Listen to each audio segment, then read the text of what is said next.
Hello, everyone. Welcome to the Iconic Dollcast. My name is Sage, your host, and welcome to my 100th episode. Woohoo!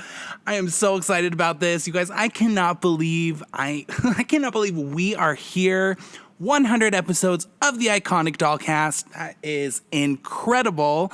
Truly, if you had told me almost 3 years ago when I started this podcast that I would eventually get to my 100th episode, I would have literally never believed you. The intention of this podcast was an original 10 episode set. And I thought, if it works, it works. If it doesn't, it doesn't. Maybe I'll do another set of 10, but I could have never imagined that I would get to 100 episodes. And I have so much to say. First, I want to tell you guys today's episode, to celebrate the 100th episode, I have my friend Kyndall, a doll for all seasons on Instagram and TikTok. She's going to come on the show, and she's actually interviewing me, which I thought it was her idea, and I thought it was so cool. She asked me a bunch of questions that I had no idea what she was going to ask me. It was so much fun. But before we get into that, I just want to say thank you so much to all of you guys that listen. I would not be doing this I wouldn't be doing it if no one was listening. And I was just doing some podcast research, to prep for this. And I was reading, it's actually very uncommon for podcasts to even make it past 10 episodes, which is crazy to me. And I'm so thankful for you guys. And there's so much that I've learned. There's so much more that I want to do. And just to say that I've done 100 of these episodes is wild. I think a lot of podcasts don't make it. And I don't think it's not because the podcast is bad or the people talking are not exciting enough. It's never about that. I think we live in a world where we're so used to and feel entitled to, instant gratification. And one major thing that I've learned with this podcast is a lot of you guys actually don't listen to it in real time. So I have a core audience that is definitely listening to the episodes as soon as they drop, but they build over time. And I think a lot of people get super defeated by that, and I used to also, when this was all starting, I would get so bummed if, one episode only got maybe 100 plays in the first day, whereas the last episode I had put out got 300, 400 plays in the first day. But it really is something that builds over time. And it's just because, and as you guys are listening, I'm sure you're yep, that's me. A lot of you don't listen to this right away when it comes out. You got to catch up on the old episodes. You're skipping around. You're listening to old episodes before you get into new ones. And I had to really learn about that, so I didn't get defeated. So I definitely understand why there are people who start something like this and then they don't kind of follow through with it. I admit, I did not know if I was going to keep following through with this show after it first started. But I'm so glad that I've kept it going, because I've slowly but surely just built such a great audience here. And, I was lucky enough to have a platform with an audience prior to the podcast with Britney Spears custom dolls, so that really helped. But I really enjoyed this podcast, not only just talking and meeting and chatting with all sorts of different doll collectors, but also expanding my audience. There's a lot of you who, didn't know about Britney Spears custom dolls prior to the show. And I'm so happy about that. I'm so happy that I'm here. I'm so grateful. I always say, I keep this podcast really laid back because I want to keep it fun, but I would totally be lying if I said I didn't tend to put a little more pressure on myself than I should with, the podcast, and especially with Britney Spears custom dolls. I've definitely taken a little bit of a step back from that recently to focus on this podcast, just because things really have, I think, within the last year or so, been picking up with it. I've gotten a lot more subscribers. There's a lot more interest in the show. It's getting a lot more attention on Spotify. It got sponsored by Spotify without me even knowing, and that really helped. And so I've really been trying to focus on it, but I've also had to really step back, look at all the stuff that I'm doing, and make sure that I'm not stressing myself out too much. It's impossible not to at all, because of course I'm a Virgo and I'm always trying to better myself, and I'm always, I wouldn't say down talking myself, but I'm always putting a lot of pressure on myself. But the best thing about this show is like, while I do like talk about myself quite a bit, like the episodes are mainly about my guests and learning. And that's what's been so exciting about it. And I do feel a lot less pressure recently. I just feel like, after 100 episodes, like I got this. Like when I'm getting ready to interview people, I hardly take any notes or anything just because I know how to keep a conversation going. I feel like I've learned so much about people. I've learned so much about communication. I've learned so much about myself and the way I talk. A lot of people ask me, like, do I ever go back and listen to old episodes? And the answer is no. I listen to them when I edit them, and that's it. I'd never go back and listen to them again because then I start overanalyzing things. But recently I did go back and I listened to the first, maybe it was like 3 or 4 episodes. And instead of looking at it in a way where I was like, oh my God, this is so cringy. And because like those episodes are my most played, they've been around the longest. And like I said, you guys don't listen to these episodes for the most part in real time. So when people are discovering this show, automatically the first episode they go and listen to is the Britney Spears doll part 1. And that came out in 2022. And I went back and listened to it. And instead of, looking at it as a negative, I really was like, wow, I've come a long way. I have come a long way. In the future, there's definitely some episodes that I'd love to revisit and redo, just because I feel like in the beginning I wanted things to be so professional, and there's hardly any personality in them. It is really professional, and I think it did a great job, but slowly I have learned how to stop overthinking things so much when it comes to these episodes and editing and making sure everything is perfect. And I'm just, giving myself a pat on the back. I feel like I've come a really long way. You guys have been so amazing. Seriously, if you are listening right now, thank you so much for being a part of this journey with me. It means everything to me. And I just thank you so much from the bottom of my heart. I can't wait to dive into new things. I've got a lot of ideas. Obviously, right now I have to get into recording episodes for the fall, but I'm thinking about new ideas and new episode things I can do and new segments. And I'm just so excited about it. And it's even more exciting just because after 100 episodes, I think it'd be really easy for someone to get burnt out of doing this, but I somehow have not, and I'm always coming up with ideas and getting excited about learning about new dolls and meeting new people. And seriously, thank you guys so much for listening. I can't say it enough. Thank you. So we're going to get into this. Like I said, my friend Kyndall came on the show. I'm going to have her back on the show later to talk with me about Madame Alexander dolls. But Kyndall reached out and said, I think it would be a great idea for your 100th episode if I interviewed you. And I was like, well, that's interesting. Kyndall did not send me these questions in advance, so I had no idea what she was going to ask me, and the conversation was awesome. This is a very long, extended episode, I think 2 hours almost, so I was thinking about splitting it into 2 parts, but then I was like, that's not going to make any sense because then that's 101 episodes. So this is an extra long episode for you guys. I hope you guys enjoy it. As always, please follow me on Instagram at iconicdollcast or Britney Spears Custom Dolls. Follow me on TikTok at Britney Spears Dolls, YouTube, Iconic Dollcast. Thank you guys so much for 100 episodes. Cheers to 100 more. And here's Kyndall's interview with me to celebrate 100 episodes. Oh, also very important, I think, because this episode is so long, I honestly, guys, this is very personal. She asked me a lot of personal questions, and it was great, but I just didn't have the energy to edit all of this, and I just felt like the conversation was so good that it didn't need any major editing, so this is a completely unscripted, unedited interview, and I hope you guys enjoy it. All right, everyone. Today I have Kyndall on the show, and Kyndall runs the wonderful Instagram account, A Doll for All Seasons. And Kyndall has also been a longtime listener of the show. And I'm so excited because this week we are celebrating 100 episodes of the iconic Dollcast. Can't believe it. And I'm going to switch things up today. And Kyndall is actually going to interview me.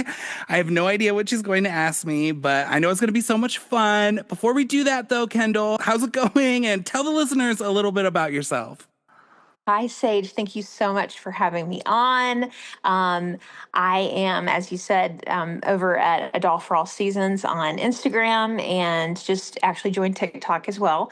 But I am a teacher and I live in Georgia and I am sort of a revitalized doll collector, but longtime doll lover. And I found, just to share something personal, I found the iconic doll cast when a loved one was in hospice and I needed to just put in some, headphones on and, pass that time. And it really made me fall in love with current dolls, past dolls, former dolls. I mean, just nostalgia, all the things.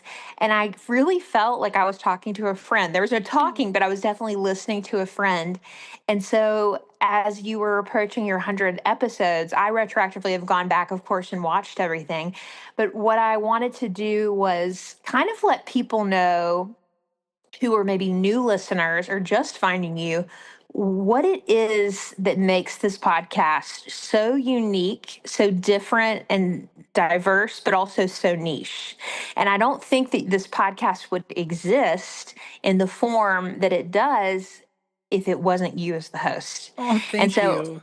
I want to tell you who I think you are to begin with after 100 episodes. So if I'm Sure. okay, or if you're okay with that, I'm going to do that. Yeah. So I think a lot of people would probably lump you, and one of the questions I'll go into in a second is who are you in your professional life? Because we wear that hat, and then who are you in your personal life? And I know that you and I share some commonalities, of course, but I think that if I had to nail you down as somebody, I don't think you can be nailed down as just one thing, just a doll customizer, just as a doll artist, just as a gymnastics coach, just as one of these things. I really believe, as sort of a somewhat academic, I believe you were a historian in a past life. You Thank you you. love you love history. I I mean, do. would that be fair to say? Yes. You love history. Obviously, there's a love for Britney there. We cannot deny that, the Queen, period. But I also think that there's so much more to you that drives collecting. And I wouldn't just say, for some people, I think it's nostalgia. For other people, it is the element of restoration. For some, it's the art of thrifting. And I think people would be really surprised out of all of your 100 episodes. And I'm going to let you answer this, but to know what it is that keeps you running all the things that you run. I mean, you literally are a renaissance man of all trades. Um, what do you think I would first ask you this, it's a dual question, but who is Sage in his personal life and who is Sage in his professional life? Oh my gosh. Okay. Well, thank you. Thank you for all of that. Uh I think like my personal life and my professional life, like when it comes to, because I mean, yes, I run a gymnastics program and then I have my, all my doll stuff going on. I think like they're actually like pretty similar. I think at work, I'm like a pretty serious person and like Hmm. I'm just there to get my job done and I try to do the best I can, but I don't really like with all my coworkers and stuff, like I don't go out of my way with people that I work with or like the staff that I employ, like to be like, by the way, I make custom Right. Britney Spears dolls and I Sure. have this like podcast all about dolls just because I do like to have like a professional boundary. Yes. Unfortunately, I wouldn't even say unfortunately, because it's definitely not something that I'm at all ashamed of. Like if someone Right. asked me about it, I'd be honest about it. But I did recently find out that all like all my employees like do know about all this stuff. They've never brought it up to me though. So it's like, Sure. okay, I didn't know that, but yep, here I am. Um, so I do definitely try to be more of like a professional, person in the workplace. But like I think outside of work, just based on like I think my employees would be like kind of surprised with just how like I'm pretty laid back. Like Yes. I like to keep to myself. Like I enjoy time on my own, and I think that's something Hmm. that a lot of people in the world look kind of down on. But like I Yes. don't really. I, I I just like to do my own thing, and like even when it comes down to like things like going to the flea markets or the thrift stores, like Yes. that's not stuff that I like to do with other people just because. And it's not because I'm like I don't want you to see what I'm buying. It's Sure. because I'm focused, right? And I think as time has gone with the podcast, at least, like I've definitely at first I was very like, here's a script and here's how this is gonna go. And I was trying to keep it Right. very professional. But then I just kind of realized like I think people might enjoy it more if I put a little bit more of my personality into it. And that Yes. brings me back to work where it's like I think a lot of my coworkers would be surprised to know that I actually do have quite a personality. I just am I'm introverted, which is also like pretty shocking to people when I tell them that because they're like, "Well, you're like on TikTok and you've got all these followers and you've got this podcast." And I'm like, "Yeah, but, when it comes down to like my personal life, like I am definitely very shy. People Yes. don't know Yeah. that about me a lot of the times. Like it takes me a minute to really warm up to people. And so like if I'm in like a social setting or anything, like I'm very quiet and I don't really say much. Um I think I don't get embarrassed, but it's always kind of awkward when like my friends are introducing me to people and the first thing they say is, "Well, this is Sage, he makes Britney Spears dolls." And you're like, "Oh, Right. yep, I sure do." But unless I think once I get super comfortable with people, like that's when I start to shine. It just takes a minute, and I think that would be surprising to people. I think that you nailed it. One of the things that I think we both share as I know that you're an educator now, but you were formerly an educator as well in a classroom setting, and you Mhm. understand sort of working with younger people and also having colleagues, as you said. But one of the things I've learned about myself, and I hear you saying, is to be who you are, which many people would tag you probably at work or whatever as an extrovert. You come to work, you show up, but we are introverted extroverts. We have to really charge that battery of alone time. Would you agree? Like to be who I am, to show up, it is me thrifting by myself. It is me, in my own space, cooking or watching Netflix or running my errands on my own is one of my favorite things to do. You know what I mean? And not be stuck uh, doing it with someone else. So I totally resonate with that. I want you, because I think to know the foundation of who you are, we have to speak about your grandparents. Can you tell me Sure. a little bit about how this is linked? I know you've mentioned it, those for our regular listeners, but could you explain kind of the effect of being a child and the freedom that your grandparents gave you, but also in a way sort of navigated that side of you that is such a historian, right? And has such a curiosity about history. Can you tell a little bit about that?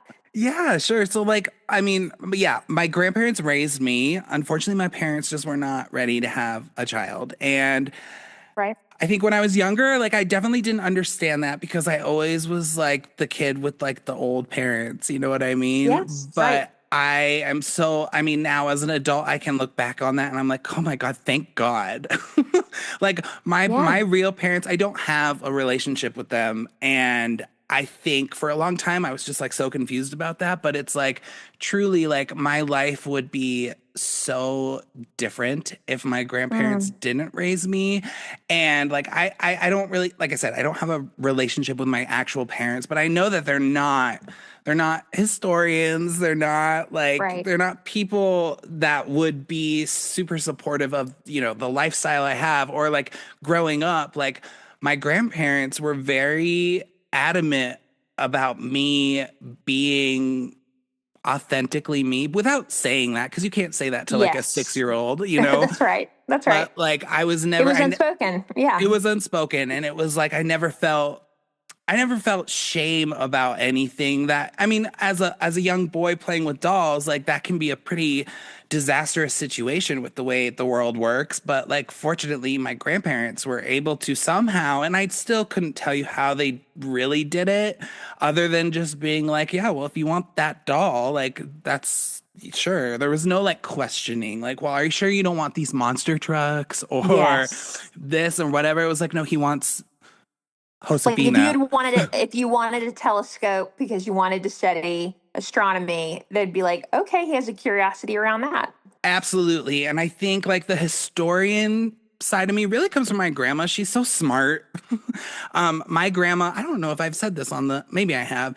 My grandma can speak like 12 different languages. And so she Oh my is like, goodness. No, I didn't know that. yeah, well, there you go. She's very smart. And like I think like one of the brands we talk about a lot is, American Yeah. Girl. And I think a lot of people look at that doll brand outside of doll world as kind of an odd one for adults to be collecting. But it's like, because they don't really understand that, like, that's really how my grandma taught me about history and my Yes. grandpa. And It's I, the gateway drug. Pleasant Company was the gateway drug to it, loving history. Yeah. Totally. And it totally got me. And my grandma, I mean, education was really important for them and me. Like I'm not going to say I was forced to go to college, but it was Right. very like, Right. you should go to college. And so I was like, well, this is what I should be doing, and I'm Encouraged. so encouraged. And it's just something that has stuck with me forever. And I think like just being raised by older people was just, the world was changing Yes. so much when I was growing up. And they really kept a lot of those old school, like intelligence and education factors in life. They kept it really important and everything. Does that make sense? But that makes complete sense. I was going to ask you something that now sort of moved into your like doll customization. So obviously, I think I would hope most people listening to this understand that you are the Britney Spears doll customizer. We have many out there, but this is your bread and butter. Would you say that in the space, in the wheelhouse, we have a lot of amazing people who've been on the podcast who do doll customization? Would that be fair to say with Uh, Britney? there's definitely a few out there, but I think, and I would never take away from anyone's beautiful art ever, but I Right. think I'm definitely, I don't think there's anyone else in the world that's made 1,000 Britney Spears custom dolls. No. I was going to ask you, what do you think a rough estimate of the customization? How many dolls do you think you've probably done? I sold so I track everything, obviously. Sure. I treat everything like it's a business, even though it's a hobby, but it is kind of. I sold my 1,000th Britney Spears doll in October last year. So I would say I'm Wow. probably up a couple hundred from that. Yeah, it's crazy. What is the turnaround time? I guess it depends on what a person is commissioning or looking for, but what is your turnaround time on that? Because I would just think, I mean, I don't know if you've ever read Malcolm Gladwell's, I can't think of the name of the book, The Outliers. But Malcolm Gladwell is a nonfiction author, and he says, this is me roughly quoting it, but he says, in order to be proficient to gifted, doesn't matter where you are in that range, you have to spend 10,000 hours doing it. And this was to negate the idea that everybody needs a PhD to be an academic, or that an athlete is just growing up gifted, just was born that way. He believes that if you spend 10,000 hours doing something, that you will be proficient. And so what to the naked eye probably looks to me on social of this flawless doll that you probably just whipped out, it probably wasn't that quick on the turnaround at the beginning, and now you really know what you're doing. Would you elaborate on that a little bit? it, like you said, it definitely depends on what it is. It also depends on like how much, what else is going on in my life. Like Yes. right now we're in gymnastics competition season, so I have to, I think the orders take a little bit longer to get done, but it really just depends. I would say I try my best, one, to keep everything super affordable for everyone. I think, Yes. there's a lot of people out there who make some beautiful doll art, but they're charging like $700-800 for one doll. And I don't believe in that because I want my art to be accessible to everyone. And I've only recently just been starting to call it my art because that's what it is. But it Uh, is, yeah. yeah. I I think I usually try to get them at least shipped out within a month. But Wow. Okay. it also depends on like what I'm doing. Sometimes I get so excited to make one of Yeah. these, especially when it's something new, where it's like Sure. I tell whoever commissioned it, like, oh, expect about 4 weeks, and then like 3 days later, I'm like, I finished her. I couldn't stop.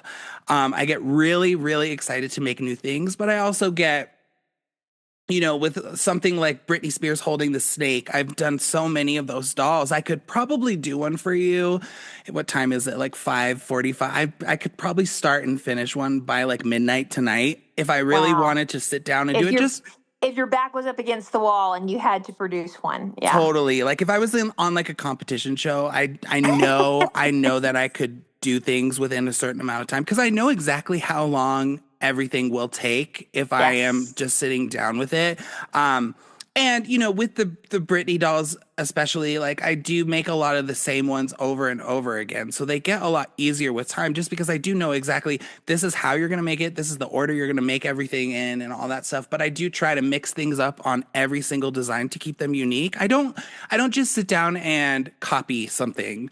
Yes. Because to me that's super boring, and I also think that's where like copyright infringement gets a little bit tricky. But Sure. it's like, yes, I've made 75 Slay for You Britney dolls, but like every single one of them, they may look the same, but like if you get closer to them, you'll see I used a different pattern here, or I used a different Mm. fabric here, or I put glitter here on this one or not that one, or I did her hairstyle different. So it really just depends with the turnaround rate. It's like, but I will say, like, whenever someone orders something that I've never done before, that's when I get super excited and I can knock them out so quick.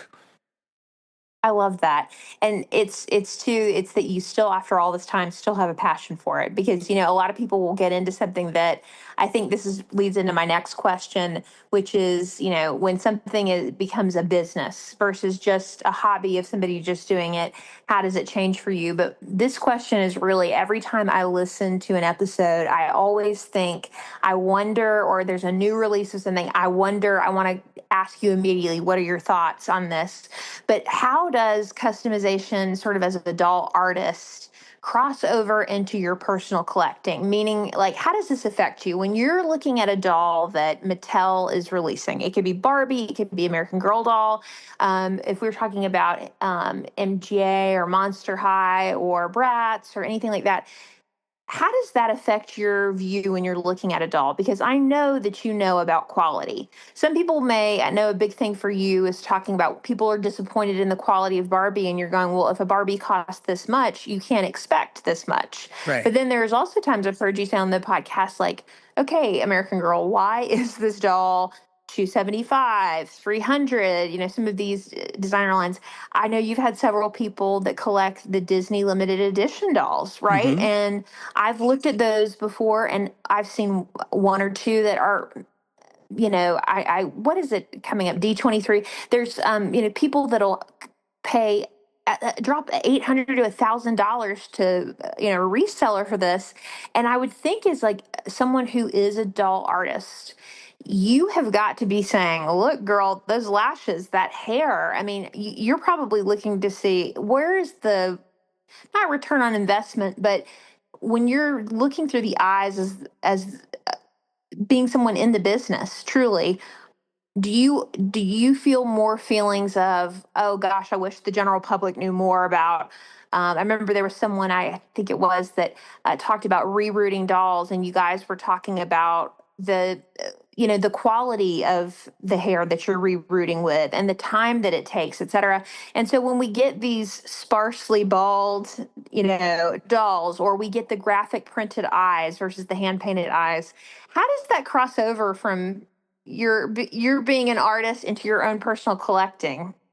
That is such a good question. And I'm thinking about it as you're talking. I've never thought about this before, but I actually I know don't. that's why I did not show you the I questions know. beforehand. I don't actually think that my work does affect what I am buying. And I'll say it's like, because really at the end of the day, I'm going to buy it if I like it.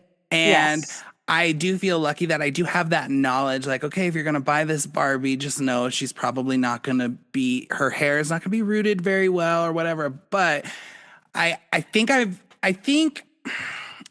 like I always look at things like, well, it's only $10, and that can really add up though. So that, Sure. that Yes. becomes an issue. But ultimately, like, no, I don't think actually, and this is just me thinking of this in 30 seconds. Like, I don't think that. I don't ever compare, like, well, if I made this, I would do it this way. I'm aware of things that could be done better, but at the end of the Mhm. day, like, if I like something, I'm gonna buy it. And I also like what's really crazy is, and maybe I've never said this before either, is like with the rerouting specifically, I know people really like it. So on all my custom Britney Spears dolls, they all get a brand new reroute. But just looking around, like I have a very small handful of custom Britney Spears dolls that I've kept for myself. I think only two of them are rerouted because I don't care, Wow. You don't because care, I right? think Britney's hair is fine. And I actually think the Britney doll's hair holds really well. But I know a lot of people are like, it's so cheap. And I'm like, yeah, but I'm not. That's the other thing. I'm not playing with them, so it's like Correct. if it's how it if I can smooth her hair out and just style it, like I'm never gonna touch it again. So that's not Right. the type of thing that I'm ever looking at. But no, I actually don't think like me working on dolls and stuff has really ever.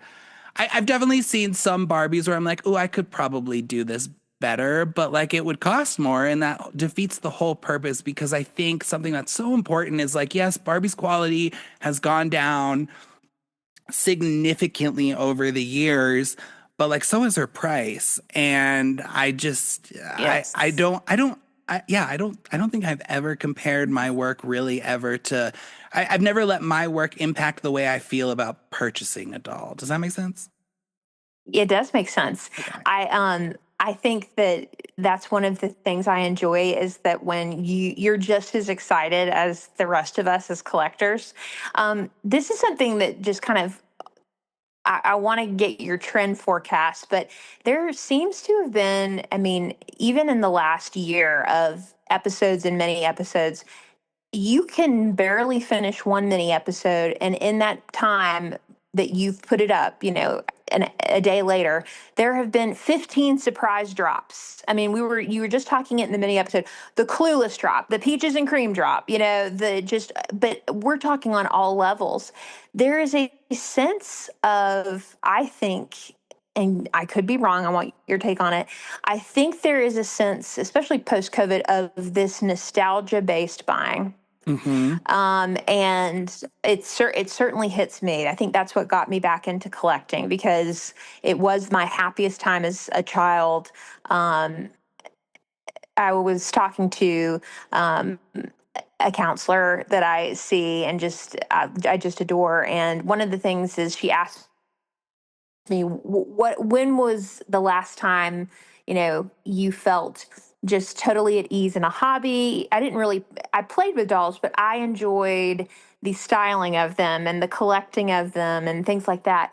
But there are a lot of people I know right now in the community, that are completionists, and I'm not a completionist when it comes to dolls. Wicked has been kind of an exception, and it's really funny. I'm going to get to Wicked in a second. That's one of my things that I was just dying on your episode about just musical theater because I know that that's not your jam. Although you and I are going to New York, I'm making it happen. We're going to do it, and I'm forcing you. We will go to one musical, but I'm forcing you to go to New York to suffer through one musical to hopefully change you. But as an English and theater instructor, but my question here is just that: what do you think?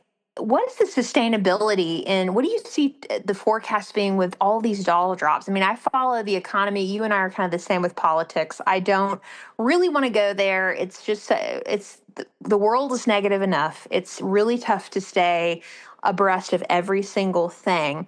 But when it comes to like doll forecasting, what do you see coming down the pipeline? Because it seems like people are going to go bankrupt at this point if they attempt to keep up with all the nostalgia of us that grew up in the 90s and early 2000s, et cetera. That's so funny because yes, I know that like nostalgia baiting is like so big right now and it's working, right? I think right now, Yes. Yeah. but it's also interesting about that is like I never like it's so weird. I don't know if it's weird or not, but like I never think of it like when I see like I'm trying to like where is she? Like the 65th anniversary Barbies. I was just excited about those because I was like, oh, these are cute. Like I wasn't even Yes. and like of course I'm like, yeah, totally hair Barbie. Like I gotta get this. But I don't think like the whole nostalgia thing really gets me. I just, like I said, if I like it, I get it. Yes. And it just happens to be that a lot of the stuff coming out right now is nostalgic bait. And I think right now the 80s are really in, They are really, really in. And completely. I Yes. think we're gonna move. I mean, it's just like American Girl, right? Like we're gonna move through the decade. So the next big thing was gonna be stuff from the 90s, and they're already kind of in that. It's like kind of 80s and 90s is now like really coming in. Um, but I don't see that ever stopping because they know, especially with like people that are not long term and fully committed toy or doll collectors, like they're always going to make money off of that no matter what. It doesn't matter because people who are just like at the store and they see Rainbow Bright, they're going to be like, it's Rainbow Bright. Like I have to have this. But I think that's going to be something that lasts forever. I mean, eventually we'll get into 2000s merch that is being Yes. reproduced and all that stuff. And then this time, stuff that was coming out is going to be nostalgic for people in 20 years. So I, I think that toy companies know exactly what they're doing. Or I think toy companies and doll companies did know exactly what they're doing. But then as all of these political changes have occurred, it's kind of put them all in tricky situations. And I think I talked about it recently. It's like we're seeing a lot of shit come out right now. And Right. I don't know this. I couldn't tell you if it's true or not, but my thoughts are that I mean, doll lines and toy lines, they're planned out months and years in advance. They take a really long time to actually become a product. And I Sure. think a lot of the stuff that is coming out right now, especially the Clueless stuff, is a great example is stuff that had been planned for maybe later this year and into next year and into 2027. But because people don't know what's going to happen, and with the tariffs and stuff, that's really tricky because it's sort of hitting and it's sort of not. Um, I think companies are just pushing out as much as they can, even if stuff wasn't fully developed, because they know that there's a big chance next year around this time, things are going to cost double what they did, and they're not going to make any money off of that. So they have to put Yes. it out while people still have money and are still willing to buy things.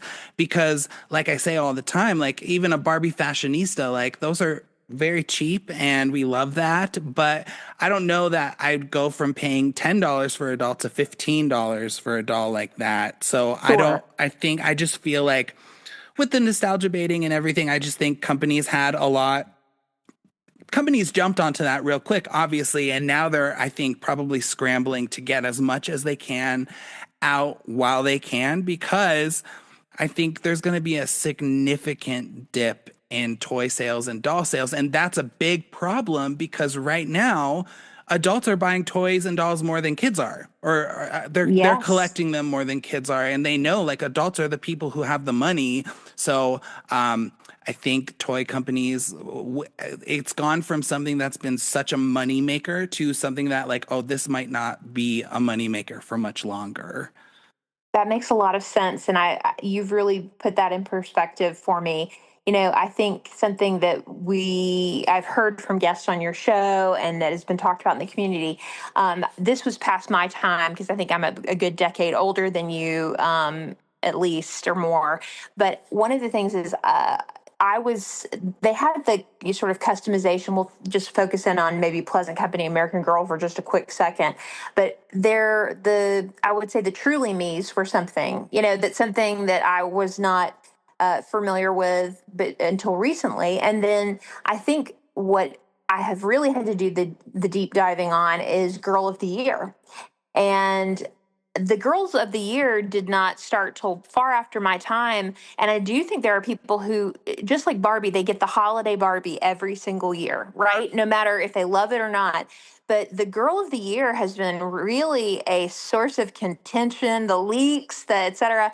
But a lot of people said that their tradition, I was reading, someone said their tradition was on, I guess, New Year's to go get, or the day after Christmas or New Year's to go get, that was their Christmas present, to go get the Girl of the Year. And now they're releasing Girl of the Year. We're still in the previous year and we're getting Girl of the Year for the next year. And so that really, your answer, that now kind of answers that question for me, is like, they're having to be on the jump about this because we don't know, with uncertainty, with tariffs, et cetera, production overseas. They're getting this stuff out there so you can decide if you want to do a payment plan to pay for this doll and get your child this doll, or buy it for yourself, et cetera. So that makes a lot of sense. Would you agree with that, with sort of these doll releases coming sooner than we would ever see them before? 100%. I think specifically with the Girl of the Year thing with American Girl, I think that's actually one of their weakest marketing things right now. And that's because I think, so here's the problem. Unfortunately, we still live in a world where diversity, while it has become slowly more accepted, and I'm sure just as I've talked to you over the last few months, like I'm sure, like, we want diverse dolls, and so do people. Yes. But Yeah. we are both white people, Correct. Correct. but Yeah. American Girl has always been kind of, I don't want to like knock them or anything, but it's like their Girl of the Year dolls are really their most undiverse line. I would agree And with that. I Yes. think, unfortunately, it's because rich white people buy American Girl dolls the most. And For so sure. they, of course, that's why they're all blonde and blue eyed and whatever. But I have enjoyed last year. What was last year? Summer, I think is her name. Yes. There was a Yeah. lot of backlash on that one because it's like, okay, why are you giving us the same thing over and over again? And it's because American Girl seems to think, well, this is what sells. And okay, Mm. from a business point of view, I could obviously companies want to, and it's not just American Girl, but they want to release stuff that's going to sell. But I don't know how American Girl hasn't noticed before. Like the Girls of the Year used to sell out, and like beforehand, Yeah. before like the next one would come out. Mm. But now I think you can even still get like 3 years ago Girl of the Year. And Prime Day was a great way to see, yeah, what sold and what hasn't sold in right, Girl of the Year, right? right. I didn't purchase anything, but just looking at it, I'm like, there was a lot of summer McKinney's, right? Just a basic tie-dye dress with a girl who has the glasses, and I'm thinking, I couldn't determine with her if she was for, the basic. We have to remember, and you always say this, we have to remember the doll collecting is for the children, Right. like we have to remember the target market.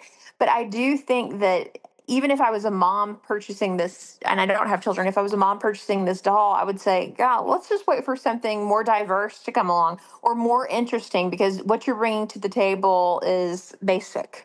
It's very basic, and like that's where with like American Girl, and I mean, I love American Girl, but it's like so Yes. sad to me because it's like what that Pleasant Company, it was made to make all little girls and boys feel like, there was an inclusivity aspect of it. It took them a while. I know a lot of people give American Girl grief, especially with the doll Addie. Um, but the fact that they, I just think they grew with that. And now we've got Melody, and there's all this, there's Ivy Ling, and, all these cool dolls. For a while there, I was like, wow, American Girl is killing it. And now, obviously, their shift has gone from that to these Truly Me dolls, which are all right. Because I just got a boy American Girl doll, and I I saw love that. I him. love. And that's great. But I think American Girl focuses more on sales rather Mm. than what is gonna make collectors happier. But again, it is for the children. And with a It is brand, for the children. I love that. It is for the it children. is. But with a brand like American Girl, I mean, it's hard not. I don't think it gets talked about enough. Where it's like it is. For the most part, I would be willing to guess, just rich white people buying these dolls. So they're Sure. catering to that audience in a way that I think is kind of off-putting. Um, but I don't even remember what the question was. Yeah, I mean, just like like kind of just trend forecasting, and Yeah. what you're saying makes total sense. About what people do. I've loved to see the game has been like I am not a Bratz collector, and that was sort of again past my time. But it's been interesting, sort of how Bratz has had this resurgence, and Barbie met it with is it the best friend dolls or the Barbie besties? I can't even think what Yeah. they're called. Hmm. But I've loved to see another competitor come in the game and say we're offering this. And we have joints that are ball jointed. We have these other things that we can offer for this same price point, and the diversity is totally there. So it is possible, and there are people that collect, and I've loved listening to that on your podcast about different collectors saying that they saw something in a doll. Or I'm not a Monster High collector. I really just I'm a sort of a Southern traditional preppy.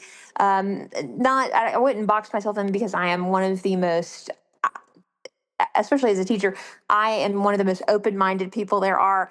Just because I don't aesthetically love a Bratz doll or aesthetically love Monster High, I love that those exist. Me too. I love that those exist in a space, and everybody has um, their niche dolls that they collect. But I love that there's competition within that. So I don't think that's a bad thing when I see that, because it really does say, hey, this is selling. Right. And it's not just to, you know, Caucasian families in the United States, right? This is for everybody. And I love when I talk to my students, especially, and I've babysat for years, so I love to see what dolls are important to kids. And it may be that is a child expressing a phase that they can't perhaps wear themselves, or you've talked about this, I guess kind of streamlines this question about little boys playing with dolls. And one of the things I love that a lot of people may not know about you is that you're just a Star Wars and another historian, a Star Wars enthusiast. And I was dying on the podcast about the Broadway world. What was the joke that your guest had? It was something like, it would be like saying that this movie is the worst, and you were like, that movie is my Roman Empire. I love that Yeah, movie. yeah, That was yeah, making me yeah. laugh so hard. You may Well, because want it to is. backtrack and tell people, Yeah, but yeah, you yeah. may want to tell them if they missed the episode. But it was like, it's so easy to put you maybe in this box of saying, well, he only likes these types, or we only see him thrifting American Girl or Barbie or etc. But what someone might not know about you is, hold up, I'm a huge Star Wars fan. I So yeah, am. And it's so funny because I really don't like to I mean there's no such thing as girls or boys toys, right? I But agree. like there is, like society wise there is. And so what I think a lot of people don't know about me, especially if they don't listen to the show regularly, is like, yes, I love Barbie and I love American Girl and Britney Spears and Spice Girls and all that stuff. But I also love Power Rangers Right. and I love Star Wars. And with the Star Wars thing, it's so funny. I always like the most iconically worst movies in franchises. And I'll break I'm this that way down with for you. one hit wonder songs. People are like, that was the worst song. And I'm like, I loved that song. And that's fine, But like with Star Wars, so like I grew up when I think I was like 9 when the second set of movies started coming out. So like The Phantom Menace and Attack of the Clones and Revenge of the Sith. And those movies, especially the first one, The Phantom Menace, is historically just shit on. And I That was the love first it. one. That was the first one that I saw, Sage. And tell me if I'm wrong. Natalie Portman is in this movie. Okay, so I went to go see it. My brother, I have a brother that passed away when we were in high school, but he made me before we went to go see Phantom Menace. We went to the movies every Saturday, and that's just something I will always hold dear to me. But he made me sit down and watch. Return of the Jedi, The Empire Mm-hmm. Strikes Back, all those things to make sure that I could understand that this was a prequel. Am I getting that right? Yeah. So Phantom Menace is a prequel. it takes place before all of the original three movies, which are also great, and I'm a big Star Wars fan. I think the whole thing was like George Lucas didn't feel like he could do the prequel movies when they were doing the original movies because of the budget, right? Sure. Because the budget is like way up there for Yeah. those movies. And I don't know, I had seen the first three prior to the Phantom Menace, so I was already a Princess Leia Star Wars fan. I had a Yeah. Princess Leia action figure, whatever. But historically people just shit on that movie because apparently it's not very good. But I'm like, okay, well, when I was 10 years old, this was everything to This me. was canon. This is a canon event. Yes, Yes. Yeah. 100%. And I love Queen Amidala, and I think that it comes to my like view on like, wow, the costuming is so great. She's such a powerful woman. Like I love her, and I have all her dolls, and I had all her dolls, and it was great. Um, but I also love Batman, and like my favorite Yes. Batman movie is also the one that everyone shits on. Everyone It's hates. Yeah. Batman and Robin, and I went to see that movie in the theaters with my grandpa, and like Yes. I love it. I love Poison Ivy, I love Batgirl, I love Batman and Robin. I love George Clooney as Batman. I don't, and it's just like I think people take life way too seriously. And the reason people don't Yes. like those movies, like Batman and Robin and The Phantom Menace specifically, is because, oh, they're so cheesy. And it's like, not everything has to be so fucking Yes. serious all the time. Like, it's still a great movie and it's entertaining. And both of them are still so talked about that it's like, you Yes. guys, you just didn't like it because you want it. I feel like people love to shit on things like that because it's trendy and they're like, oh yeah, it sucks. And I'm like, have you ever actually seen it? Like, when's the last time you sat down and watched Batman and Robin from 1997? It's a good movie. Like, yes, it's a little cheesy, but like, it's good, to me. It reminds me the corollary is when I'll be talking to someone, and this is something as just the teacher in me. I'll be talking to someone or even listening to some of my students, and I teach every. And from education, you differentiate. There's so many different kids that exist in one classroom, and sometimes a big front for a lot of people that don't play a sport is academic. That's their varsity thing. And so they really kind of, I don't want to say shit on, but they do. If a kid goes to Barnes and Noble and buys, I don't want to say like a Colleen Hoover book or something that's like a trending book talk book, and the student says, I loved reading this. Someone in that corner, the academic, would say, well, I only read Chaucer, I only read Shakespeare. And you want to say, bro, be for real, right? If she enjoyed or he or she enjoyed that, graphic novel or that, best New York Times bestseller that's not going to be a classic, that's studied at Oxford University, it's okay. I love that somebody's reading, let's look at Well, it like that yeah. and enjoy it. So I was just that was no shade to you guys. I just thought it was the most hysterical thing when you were like, no, no, I love that movie. I love Phantom of the Menace. This brings me to, I think, one of the most important things. If you've listened to 100 episodes of your pod, you have been here for what I will call Little Mermaid Gate. Little Mermaid Gate. Yes.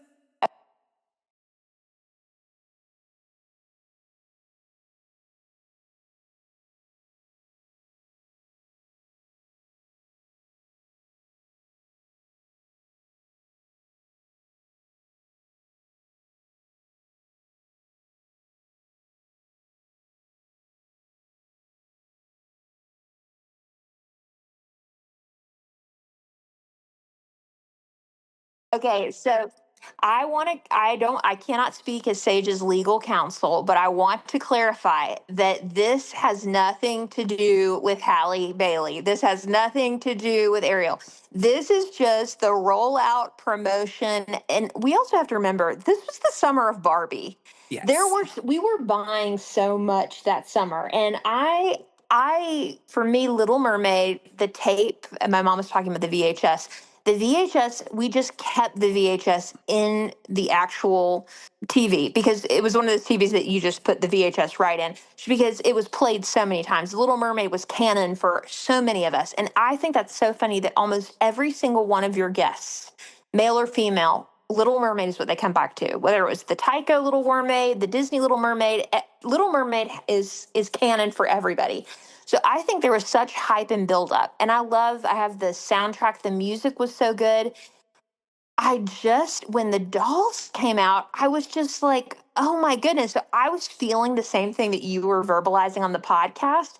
And I feel like if you were listening to that podcast without knowing your backstory on how much you love Little Mermaid, people would be like, not that's so racist or that's so, not even racism is not the right word, but you weren't putting down that the movie was enjoyable. You weren't putting down, the quality of the actors or singing, but the hype and the buildup for this product line just fell short.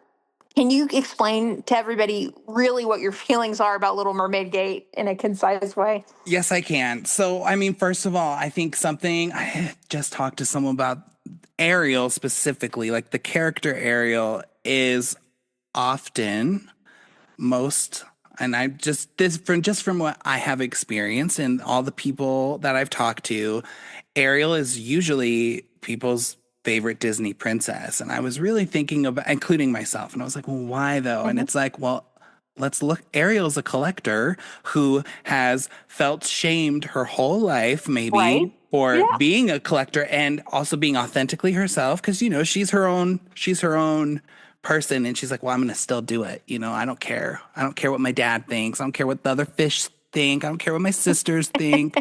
Um, and I think that a lot of doll collectors resonate with that one. And so, yes, Ariel she was my first queen of pop. Like Ariel was Yes. the first iconic thing that I remember she's been with me my whole life. Right. Yep.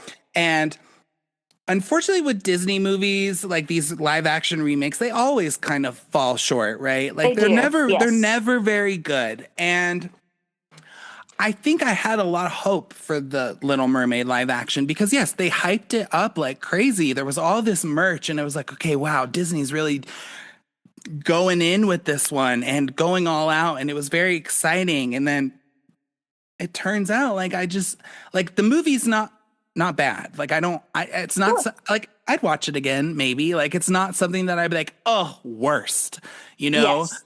But I just don't feel personally it all comes down to the fact that like you took such an iconic movie for me, and I think the people that I've talked to, I mean, The Little Mermaid is my favorite Disney film of all time. I love it. I love the spin-offs, I love the show. And what they did was they took that animated classic film and just refilmed it with live action people. And it had nothing to do with the actors or actresses. I think it's really easy for people to just be like, oh, he doesn't like Halle Bailey, he's racist. That's not the case. Like No. I just didn't appreciate that they took my favorite movie of all time and copied it. It would have been so great if Disney took that story. And yes, obviously you have to keep some of the elements of the story and the original movie in it. Like otherwise it'd be pointless. But like they didn't do anything creative with that movie. Nothing, absolutely. Down to the costuming was so bad. I think It felt Ariel deflated for sure. did. Yeah. I think Ariel as a mermaid looked great in that movie, but that's it. She had like two costumes, and it's like they didn't pay attention to any of those. I think they paid more attention to their budget rather than thinking about what they should be spending their budget on. And I also think that they put out a lot of misleading merch with it, which was really disappointing. Because I talked about Yes. this all the time. The most disappointing thing to me about that movie was that Ariel's sisters were so irrelevant. You could have pulled them out of the film and it wouldn't have made a difference at all. And they hyped it up like they were going to be a Yes, huge deal, huge.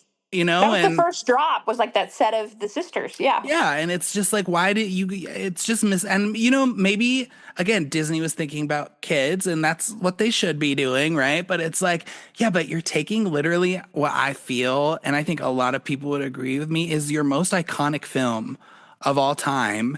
And I would argue The Little Mermaid is more iconic than any of them. And especially Ariel, when it comes to dolls, I talk about this a lot. Yes. She gets the most. She gets the most love. She gets the most attention, whether it be original Ariel or new Ariel. Like they still have new Ariel out. You can go to Target right now and buy a couple of them. I just don't think they were. I think everyone's like, oh, they're just trying to be woke, blah, blah, blah. And it's like, yeah, maybe, but I don't know that it goes that deep. I just don't think they thought out the finer details of how to take such an already perfect movie and like, let's add to it. let's, Elevate it. Yeah, let's do absolutely. something cool. Yeah, go ahead. And I think too with the Disney, I would say this too with the live actions you mentioned. Like I remember going to see the only two that I saw in theaters that were worth seeing to me that I just was able to go see when I had the time was um Cinderella and then of course Beauty and the Beast.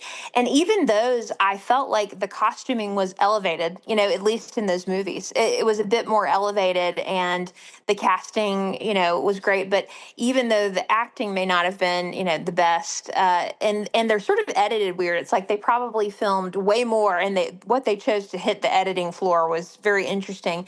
But there were dolls that came out. I think, for instance, with Cinderella, Kate Blanchett's doll was incredible that they came out Yep. for the stepmother. And you were mentioning Ariel's your favorite Disney princess. It was not until, and I know you're a dog lover, this is something that for me, people, when they find out, they're like, I'm not an animal person. So my favorite, I told my family, my favorite Disney princess was Cruella de Vil. When I saw 101 Dalmatians, she was just so chic to me. I would, She is. I would use a straw from, Wendy's as my long cigarette, and I loved her furs. I just thought she was so chic. And I remember my mom being like, you understand she's in the villain category, right? She's not a princess, but I was like, okay, it is what it is. I love she had two-tone hair. She was letting that gray do whatever it wanted.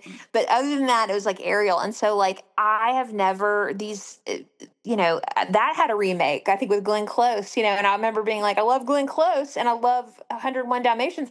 How did this turn out so terrible? You know what I mean? So the dolls to me are like the lasting receipt or product of those movies.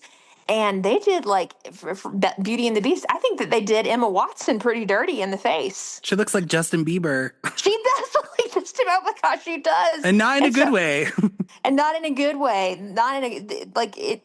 And the same with Lily James. I think in Cinderella, She looks Lily very James stern. she looks stern. She looks like she is taking Metamucil and she's waiting for a bowel movement to pass. I mean, just to Yeah. be graphic, but she just, so that's how I feel about that.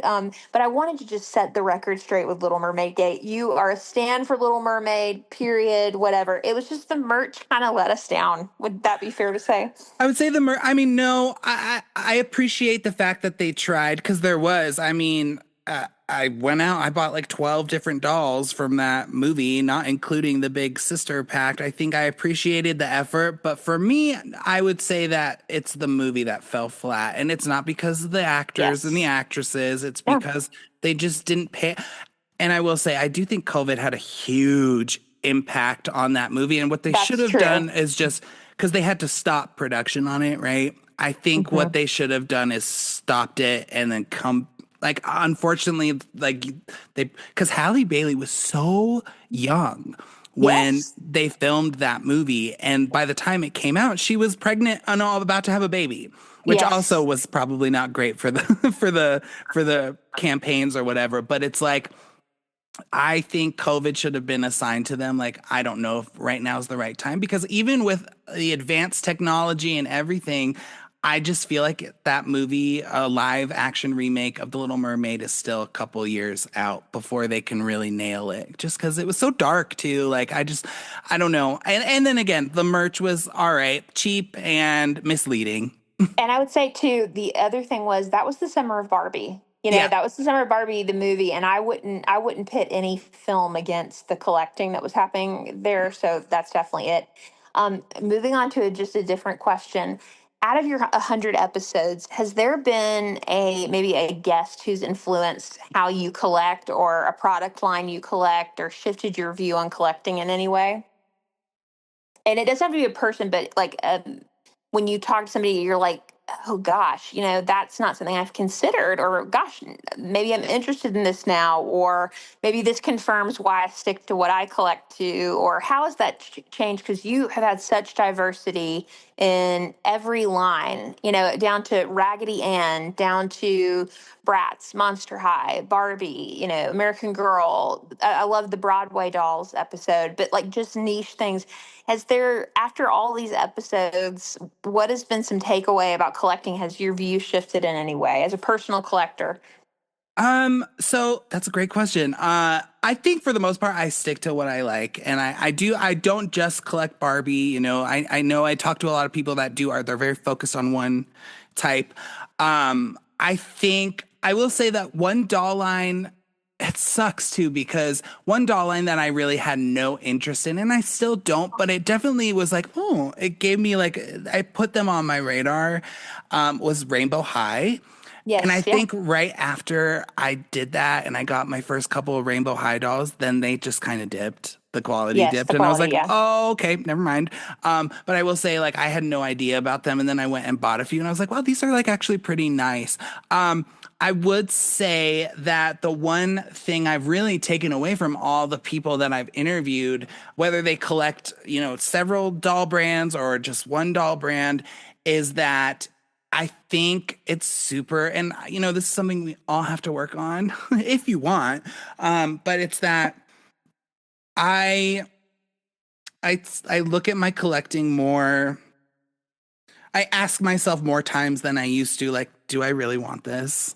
Like, is this Yes. something that I really want? And it doesn't always work out because sometimes I'm like, no, but I'm still gonna buy it. But I definitely think I've become more aware of like, you're gonna like not even care about this doll. You're gonna find this in the back of your doll room closet in like 6 months Sure. and be like, what the hell am I supposed to do with this? Like, I didn't even want it. I also think that a lot of the times on the show we talk, especially this year, we've talked a lot about genuine doll collecting, and that is such a hard thing to talk with people about because it's like I never want to be negative about people who just jump on the bandwagon and just because Of I course. don't know, Yeah. especially when I'm interviewing people, I get an hour of their time, right? I don't know them. um but there's definitely been not even people on the show, but people I've seen out on social medias where it's like I can't really like I feel like as someone that has collected dolls and been passionate about dolls their whole life and people like me, I feel like it's hard for us to see these people just coming out of nowhere and being like I'm Kind of obsessed with bandwagon. doll. Yeah. Yeah, because it's Yes. Yeah. very like it doesn't come across as genuine to me, and I don't feel they have that connection with these dolls. And sometimes to me, Yes. it more feels like they got these dolls so they could get a bunch of Instagram likes and stuff like that, where it's like, well, but for me, so that's kind of shaped the way that I think about what I'm talking about or what I'm putting out there. I Yes. know on the show, I mean, my favorite thing on the show is to learn about new doll lines. So that I is what love it that. is. Yes. Yeah. But I feel like for me, it's like, okay, well, I'm going to buy this because obviously I mean, I am on social media and I am, putting myself out there that I really try to be a lot more thoughtful and genuine and unique to my taste because that's what it's about, right? So Yes.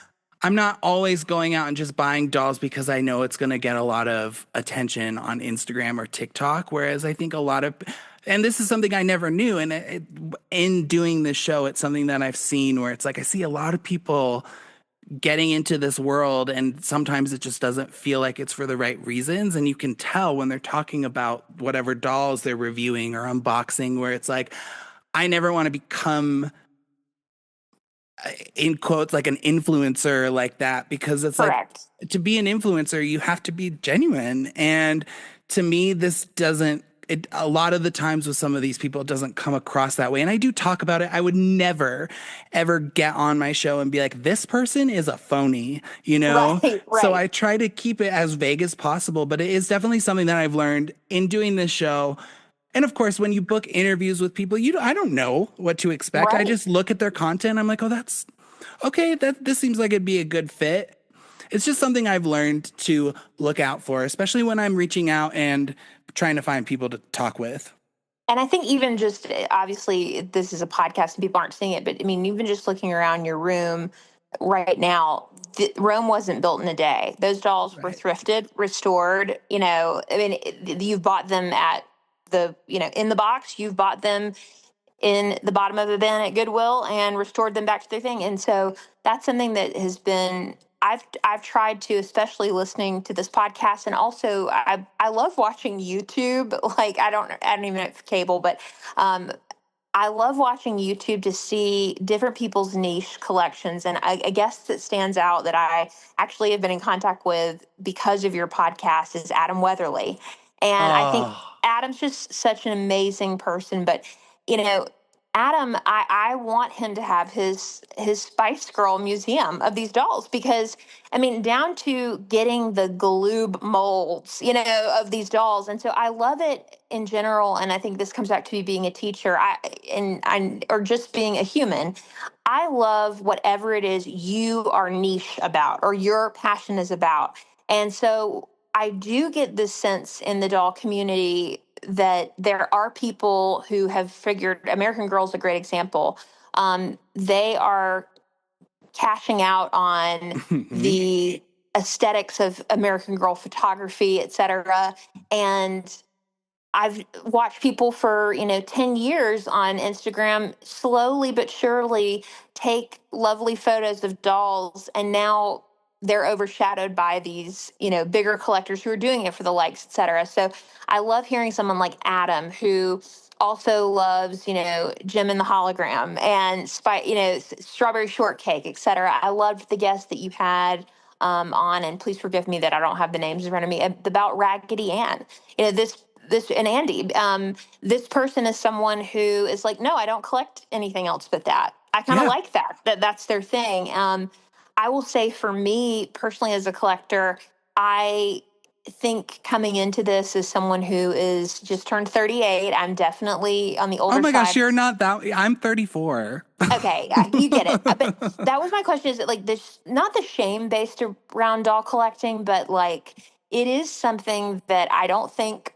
I mean, my family has always supported my dolls, and my mom always jokes when I was like a baby. She was, yeah, it was the firstborn. She was like, maybe she won't like dolls. It was a Madame Alexander doll she gave me, like a baby Huggums or something like that, and it was the opposite. I was obsessed with dolls and I loved them. And I probably played with American Girl for way too long. And I gave most of my collection away to a little girl. I think at some point, sometimes your collection is meant to go, onward. But it has been humbling to get back into collecting. I think COVID was a part of it. And I've shared that my grandfather was in hospice, and that was such a world where I needed to sort of escape and find things. And it came up on YouTube as suggested on my phone on an Apple podcast to listen to this podcast or watch different, accounts of people that are passionate about this. And I remember feeling so nostalgic about dolls, but I also learned something. And so I would say something for me is like I never knew about Robert Tonner. Mm.